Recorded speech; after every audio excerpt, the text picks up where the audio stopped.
Hi everyone. So today's passage is from Mark chapter 6, verse 14 to 29. It's quite a long passage, but I'd encourage you to go read it because it's quite an incredible story.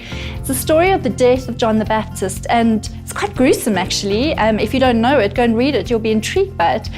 And thinking about it, it must have been an incredibly traumatic time for the Jews, and especially for Jesus. This was his cousin who was beheaded. Quite an amazing story right in the middle of his ministry. But I want to draw your attention to two particular verses in this chapter. They're verses 19 and 20. It says, "So Herodias," this was Herod's wife, "nursed a grudge against John and wanted to kill him, but she was not able to, because Herod feared John and protected him, knowing him to be a righteous and a holy man. When Herod heard John, he was greatly puzzled, yet he liked to listen to him."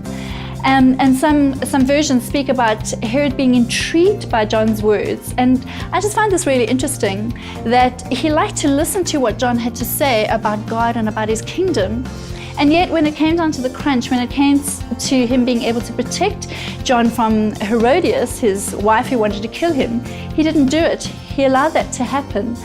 And it just made me think, how do we respond to God's words in our lives?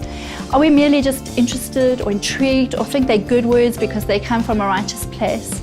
Or do we respond to them in a life-changing way? James tells us that we shouldn't just listen to God's word, but we should do what it says. So my encouragement to you today is to just consider, what is God saying to you in his words, and how are you responding to that? And also, as you pray over that in your own life today, please bear those who spread God's word up in prayer as well. Consider them, that God would protect them, especially those who are doing so in a dangerous place, that God's word wouldn't return empty, as Isaiah warns, but would achieve the purposes for which he has planned it. May God bless you today as you read and are encouraged by God's word.